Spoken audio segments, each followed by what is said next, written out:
हमारे साथ एक खास शख्सियत मौजूद है। जम्मू कश्मीर के वरिष्ठ नेता अब्दुल रशीद शाहीन साहब मौजूद हैं। किसी जमाने में नेशनल कॉन्फ्रेंस का एक बड़ा चेहरा हुआ करता था, एक ऐसा चेहरा जो शेख अब्दुल्ला सरकार में मंत्री का दर्जा रखता था। बाद में वो संसद भवन पहुंचा, चुन करके लोगों का उसको प्यार मिला, लेकिन पिछले कुछ वक्त से नेशनल कॉन्फ्रेंस से वो अलग है। उसकी अपनी एक अलग सियासत है, वो अपने तरह से राजनीति करता है। आज वो हमारे साथ है। आज उससे हम जानने और समझने की कोशिश करेंगे कि बदले हालात में जम्मू कश्मीर का मुस्तकबिल क्या है, किस तरह से जम्मू कश्मीर आगे बढ़ रहा है। आपको पता होना चाहिए कि धारा 370 जब से जम्मू कश्मीर से हटाई गई है और जब से यूनियन टेरिटरी का दर्जा दिया गया है, तब से हालात बहुत ज्यादा बदले हैं और इन हालात में बहुत सारी छोटी छोटी पार्टियां भी सामने आई हैं। उन पार्टियों का क्या फ्यूचर है, साथ ही साथ आपको याद होगा कि पिछले दिनों पहली बार यानी 370 धारा हटने के बाद डीडीसी के चुनाव हुए हैं। वो उस चीज को हम समझने की कोशिश करेंगे। इसके अलावा जो क्षेत्रीय पार्टियां हैं, छोटी पार्टियां हैं, उनका फ्यूचर क्या कुछ नजर आता है, क्योंकि आज हमारे साथ मौजूद हैं। हम उन्हीं से जानने और समझने की कोशिश करेंगे। शाहीन साहब, बहुत बहुत स्वागत है आपका फ्री जनरल मीडिया नेटवर्क में। बहुत बहुत शुक्रिया। शाहीन साहब, सबसे पहले हम आपसे ये जानना चाहेंगे कि जम्मू कश्मीर में धारा 370 जब से हटाई गई है, उसके बाद से अगर उस हालात को अगर हम समझना चाहें पॉलिटिकली, आप उसे किस तरह से देखते हैं? धारा 370 हटने के बाद अगर आप कहेंगे जम्मू कश्मीर, खासतौर पर कश्मीर का, तो कश्मीर नीम बिस्मिल है। वहाँ के लोग जो हैं वो एक सत्ते में पड़े हुए हैं और अभी तक वो सोच नहीं पाते हैं कि उनका अगला डायरेक्शन क्या होना चाहिए और क्या करना चाहिए। क्योंकि बदकिस्मती हमारी ये है, हमारी ज्योग्राफी हमारा दुश्मन बनी हुई है। आज की बात नहीं, ये सदियों से हमारी ज्योग्राफी की वजह से हमारे ऊपर बेशुमार मुसीबतें आई हैं और शायद बहुत देर तक अभी वो चलती है। नहीं तो अब जब ज्योग्राफिकल चेंज आया है, आपको लगता है कुछ हालात बदले? ज्योग्राफिकल चेंज अभी नहीं आया है। ज्योग्राफिकल चेंज से मुराद ये है कि ये स्टेट जो है ये लैंडलॉक्ड है, 5 मुल्कों के बीच में है और 47 में इसके 2 हिस्से हो गए। एक हिस्सा पाकिस्तान के कब्जे में गया और एक भारत के साथ आया। तो ये दोनों हिस्सों में बटे हुए हैं। बैनुल अक़वामी इदारों में अभी ये मसला मौजूद है कि कश्मीर एक मुतनाज़ा मसला है। तो ये इस सूरत हाल से जो एक अनसर्टेनिटी रियासत में हुई है और हमारी सियासत में हुई है, उसने हमारी जो मॉडर्न हिस्ट्री जो है, हमारी तारीख जो है, रवान तारीख जो है, उसमें भी बहुत सारी पेचीदगियाँ पैदा की। अच्छा, गृह मंत्री अमित शाह ने सदन के अंदर साफ तौर पर अपने बयान में स्थिति को क्लियर करने की कोशिश की। उन्होंने साफ तौर पर यह कहा कि जम्मू कश्मीर को जो एक पूर्ण राज्य का दर्जा है, मुकम्मल रियासत का दर्जा है, वो जल्द से जल्द दिया जाएगा। क्योंकि हालात इस तरह हैं, इसलिए उन चीज़ों को जो है यूनियन टेरिटरी में बदला गया है। आप इसे कैसे देखेंगे? मैं इसे ये देखूंगा कि एक मरहला आया और रियासत जम्मू कश्मीर जो एक एस्टेब्लिश्ड स्टेट है, महाराजा की स्टेट थी, जिसके साथ जम्मू कश्मीर और जिसको इस वक्त वो नाम नहाद आज़ाद कश्मीर कहते हैं पाकिस्तान वाले, वो इसका हिस्सा था। गिलगित और बल्तिस्तान हमारी रियासत का हिस्सा था और लद्दाख तो कल तक ही हमारी रियासत का हिस्सा था। इसके पुर्जे जो हैं वो हिस्से जो हैं वो बखरे हो, कुछ 47 की वजह से हुए और कुछ अब नए दौर में हुए। और ये कमाल देखिए कि हमने कितनी तरक्की की। रियासत होते हुए हम यूटी में बदल गए और यूटी के बाद अब टूटी का मरहला भी आने वाला है। देखिए, बहुत सारे लोग ये सोचते हैं जम्मू में भी और कश्मीर में भी कि अब ये दोनों सूबे जो है इनको भी अलग अलग होना चाहिए, क्योंकि जम्मू के लोग नाराज़ हैं दिल में कि भाई कश्मीरियों ने हम पे ज़्यादती की है और हमारा हिस्सा खा गए हैं और अंदर अंदर उनके दिल में ये जज्बा दबा हुआ है। तो मैं ज़ाती तौर ये सोचता हूँ कि अगर कोई दिल से नहीं रह रहा हो किसी सिचुएशन में, तो उसको फ्रीडम होनी चाहिए कि वो अपना और मुझे लगता है कि मुस्तकबिल करीब में वो ज़माना भी आएगा कि जम्मू और कश्मीर को भी अलहदगी की तरफ जाना पड़ेगा और यहाँ की आवाज़ उठेगी। अच्छा, एक चीज़ आपसे ये जानना चाहेंगे, चूँकि आपने डॉक्टर शेख अब्दुल्ला साहब के साथ उनके मंत्रालय में काम किया है, उनके साथ आपको जो है काम करने का मौका मिला है। डॉक्टर फारूक अब्दुल्ला साहब के जो वालिद शेख अब्दुल्ला साहब हैं, उनकी सोच और जिस तरह से ये कहा जाता रहा कि कश्मीर जो है एक तरह से ये मान सकते हैं कि वो भारत का हिस्सा है, ये भारत सरकार और तमाम लोग इस चीज़ को मानते आए हैं, लेकिन 370 हटने के बाद किस तरह का परिवर्तन आप देख रहे हैं? परिवर्तन तो कुछ भी नहीं, मैंने कहा आपको, लोग जो हैं वो एक बेहिसी की हालत में पड़े हुए हैं और उनको समझ नहीं आती है कि अब हमें क्या करना चाहिए, हमारा स्टेटस क्या है, हमारी पोजीशन क्या है, हमारी इख्तियारात क्या है, हमें क्या करना चाहिए। वो सिचुएशन जो है वो कुछ अभी नजर नहीं आ रही है। नहीं तो जो एक कानून पर कानून बदलते जा रहे हैं सेंट्रल गवर्नमेंट वाले, अब उसका क्या आउटकम होगा वो खुदा जानता है और लोग उसको कैसे एक्सेप्ट करेंगे या उसके क्या फ़ायदे होंगे। मैं तो एक बात आपको साफ करना चाहता हूँ, अभी आपने शेख मोहम्मद अब्दुल्ला का नाम लिया। शेख मोहम्मद अब्दुल्ला एक स्टालवार्ट लीडर थे और सोशलिस्ट डेमोक्रेटिक सेक्युलर सोसाइटी को तरतीब देने में उनका बहुत बड़ा हिस्सा था और उसकी बहुत बड़ी उम्मीद थी कि ये जो अब हमारा भारतवर्ष है ये इंडियन कॉन्स्टिट्यूशन की रूह से सोशलिस्ट सेक्युलर डेमोक्रेटिक सिस्टम में रहेगा और उसकी आबियादी करेगा। और शुक्र है अल्लाह का, वो उसकी तरक्की होती रही, हमारी जमहूरियत कई टेस्ट से गुजरी, लेकिन कश्मीर जो है ये बीमार रहा ये हमेशा से। इसमें एक अनसर्टेनिटी जो है वो कायम है, शायद मुस्तकबिल में भी कायम रहेगी, मैं नहीं कह सकता। मैं तो ये नहीं कहता हूँ कि भाई हमने जो मेन स्ट्रीम पॉलिटिशियंस थे वहाँ, जिसको हम मेन स्ट्रीम कहते हैं, हमने बड़ी कुर्बानियाँ दी है इस बात को साबित करने के लिए कि भाई हम दिल से इस मुल्क का हिस्सा बने हैं और इस कॉन्स्टिट्यूशन के वफादार हुए।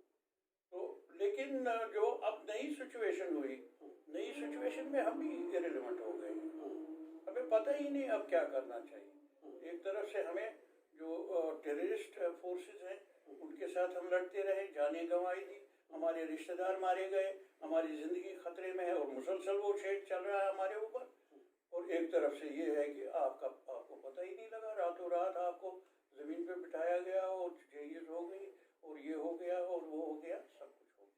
मैं ये नहीं कहता कि 370 जो है ये कोई इलाही फरमान था या कोई सैक्रोसेंट था, मैं नहीं मानता।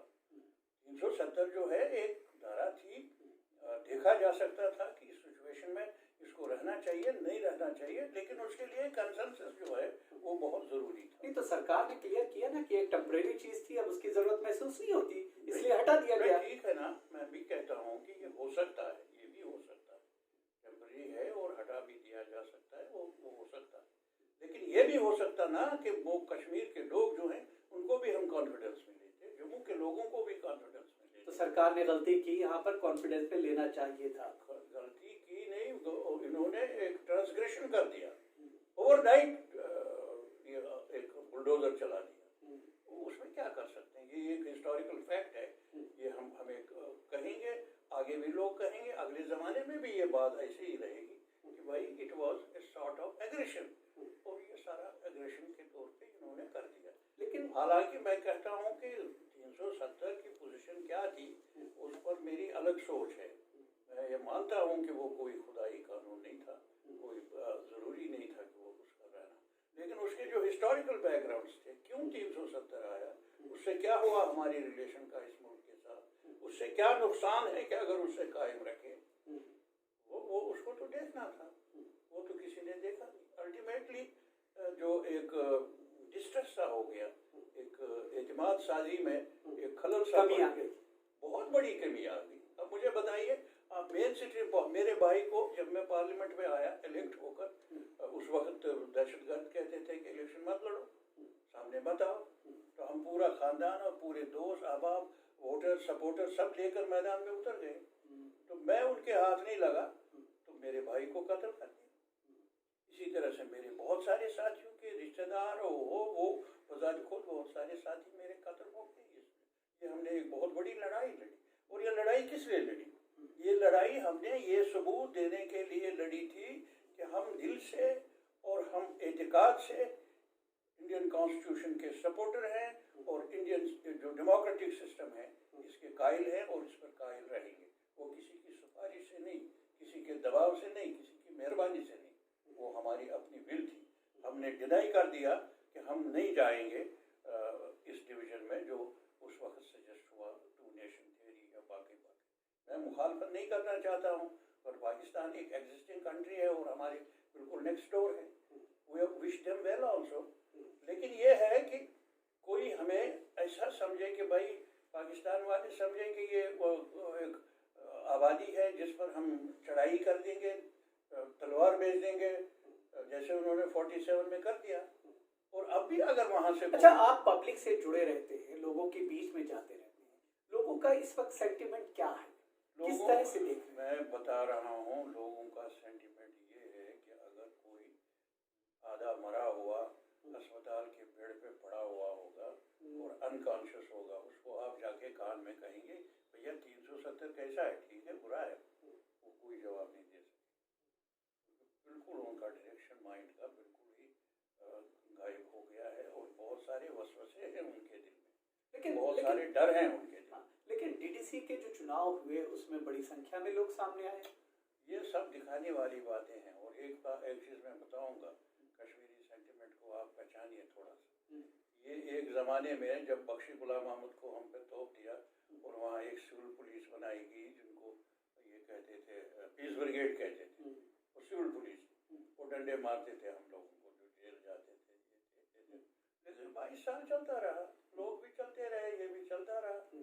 और जिस वक्त लोगों को कश्मीर में ये समझ आई, जब इन्होंने रास्ते बंद कर दिए, अब सिर्फ मिलिट्री की गाड़ियाँ चलेंगी, बाकी कोई नहीं चलेगी, उसी वक्त बहुत से आलिया के लोगों ने कहा कि एक बहुत बड़ी तबाही आने वाली है, उसके लिए हमें तैयार रहना चाहिए।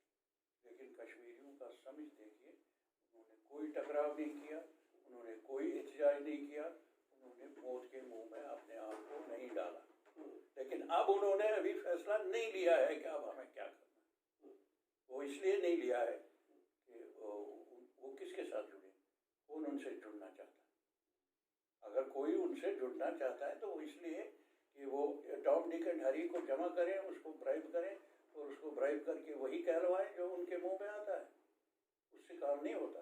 काम ये होता कि जब दिल से आप किसी बात के साथ जुड़ना चाहिए। जिस वक्त शेख अब्दुल्ला ने इंडियन यूनियन के साथ इलाहाक के लिए हामी भर दी और लोगों को तैयार कर दिए, उस वक्त वो दिल से उस सिस्टम के साथ, उस लीडरशिप पर एतमाद करके आए थे। और अब भी अगर वहाँ सुधार होना है वो तभी होगा जब लोगों का एतमाद बहाल होगा। वो इनसे ये जो इमीडिएट जो है, ये स्मॉलर डिसीजन जो हैं, ये स्मॉलर रेमेडीज जो हैं, इन रेमेडीज के अंदर यहाँ दिल्ली में बैठ के ये नतीजा निकालना कि भाई हम ये करेंगे, इतने लोगों को ब्राइब करेंगे, इतने लोगों को ये काम देंगे, इतने को दबाएंगे, इतने को गिरफ्तार करेंगे, उससे एतमाद बहाल नहीं हो। अच्छा, एक सवाल और एक बात मैं क्लियर करना चाहता हूँ, कश्मीरी भारत का हिस्सा है, भारत का हिस्सा रहेगा। और अपना हक बहाल करने के लिए, अपनी रिस्पेक्टेबिलिटी कायम करने के लिए उससे कितनी भी कुर्बानियाँ देनी पड़ेगी, इज प्रिपेयर्ड फॉर दैट। अच्छा, एक सवाल आपसे ये जानना चाहेंगे, चूँकि पुलवामा अटैक हुआ था और उसकी बरसी है, कश्मीर एक लंबे समय से अशांति से दो चार रहा, टेररिज्म अपने जो है चरम पे रहा है। आपने बताया कि आपके घर के लोग भी उसमें शहीद हुए इस तरह से, और टेररिस्टों ने जो है आपको कहा कि जो है क्या कहते हैं, आप सक्रिय राजनीति में ना आए। आखिर अगर सरकार ये कहती है कि उसके इस कदम से कहीं ना कहीं आतंकवाद पे कंट्रोल होगा, और पिछले कुछ समय में ये चीज़ें बज़ाहिर जो दिखती हैं कुछ थमी हैं, आप उस पर क्या कहेंगे? लगता है कि कुछ थम गया है। ये लगता है कि पाकिस्तान जो है वो इस वक्त कोई खामोश हैं, वो इसको इम्पोर्ट नहीं दे रहे हैं टेररिज्म को, शायद उनकी अपनी मजबूरी है। लेकिन वो कोई परमानेंट पोजीशन नहीं है मेरी नज़र में, परमानेंट पोजीशन नहीं है। तो अनफॉर्चुनेटली जो इस वक्त स्टैंड स्टिल पोजीशन है, इस स्टैंड स्टिल पोजीशन को मेंटली मैं कह रहा हूँ लोगों की, अगर इसको आप सही डायरेक्शन में लेना चाहेंगे तो आपको सिंसियरली एंड ऑनेस्टली एक अटेम्प्ट करना होगा।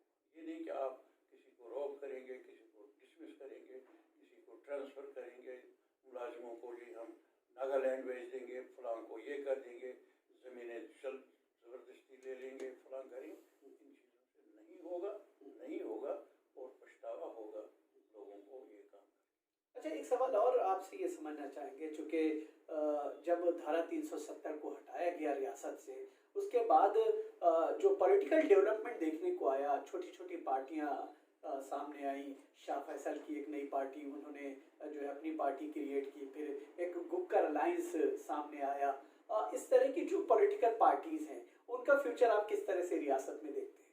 पॉलिटिकल पार्टीज का कोई फ्यूचर ही नहीं है। मेन स्ट्रीम पॉलिटिशियन का कोई फ्यूचर ही नहीं, न वो लोगों का है न वो सरकार का है। दिल्ली वाले उस पर भरोसा नहीं करते और अपने लोग उस पर भरोसा नहीं करते, कहते इन्होंने गद्दारी की हमारे साथ, इन्होंने हमें मुसीबत में डाल दिया। हाँ जी, ये सारी हालत हमारे साथ होगी। और बाकी ये छोटी पार्टियां बनाने का मसला जो है, मैं आपको एक एनेक्डोट कहना चाहता हूँ। जब मैं शेख अब्दुल्ला की सरकार में था तो वो मुझ पर बहुत ट्रस्ट करते थे और अक्सर जो चीफ मिनिस्टर्स कॉन्फ्रेंसेस होती थी दिल्ली में, मैं उसको रिप्रेजेंट करता। अगर ये गलत ना हो तो almost all the conferences I have represented. तो एक कॉन्फ्रेंस में मेरी तकरार सी हो गई, तो वहाँ कुछ लोग थे। फिर शाम को जब डिनर था तो मेरे टेबल पे गवर्नमेंट ऑफ इंडिया के बड़े अहम लोग थे। तो वो बड़े मजे में बातें कर रहे थे, आपने अच्छी तकरीर की वगैरह, लेकिन साथ में ये कहा उसने कान में आकर कि देखो भाई, ये तो सब ठीक है, लेकिन शेख अब्दुल्ला जो है वो बड़े गद्दार हैं और कश्मीरी जो है सब गद्दार हैं। अच्छा, मुझे बहुत गुस्सा आया, जवान भी था मैं और कसरत भी कोई ठीक नहीं थी, गुस्सा कर सकता था मैं। लेकिन मैं सोचा मैं चीफ मिनिस्टर की पोजीशन में यहाँ कुर्सी पे बैठा हूँ, मेरे बड़े सब्र से काम। तो दूसरे साहब ने उसको कहा, दीक्षित साहब ऐसा नहीं कहते हैं, मैं बकौल कर रहा था। फिर थोड़ी देर के बाद मेरे कान के पास आया और कहा मैंने जो कहा वो सच है। मैंने कहा, अब मेरा भी तो मिजाज जरा बदल गया था। मैंने कहा ठीक है भाई, इनको सजा देनी चाहिए, मैं भी चाहता हूँ। क्या सजा देंगे आप कहते हैं? मैं कहा मैं तो हूँ नहीं कश्मीर का, मैं तो जम्मू का हूँ। अच्छा क्या सोचा है हमने? मैंने बोला क्या आपने सांप को देखा है? मैंने देखा तो है।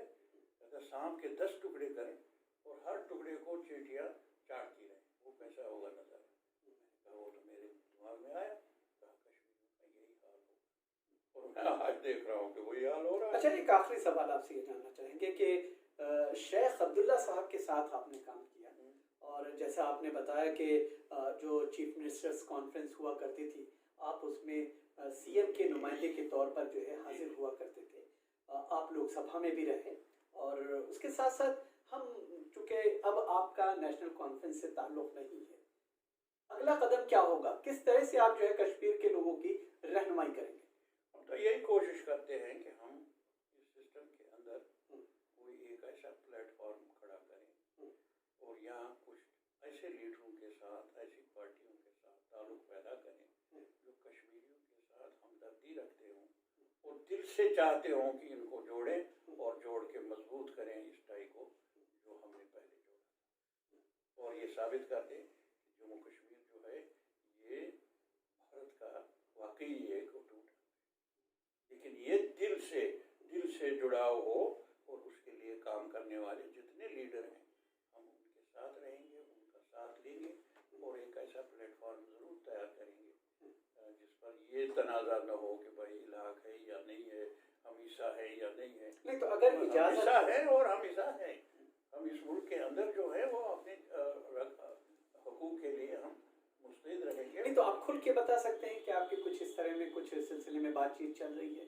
कुछ पॉलिटिकल पार्टी से आपने बातचीत की होगी? नहीं, मैं तो कई पॉलिटिकल पार्टीज के साथ, उनके लीडर्स के साथ बात करता हूँ। फिलहाल मैं उनसे यही कह रहा था, अदर देन बीजेपी, क्योंकि उनका एक स्टैंड जो है वो खुला है, वो सरकार में है और उनकी ताकत है और उनका अपना ये नज़रिया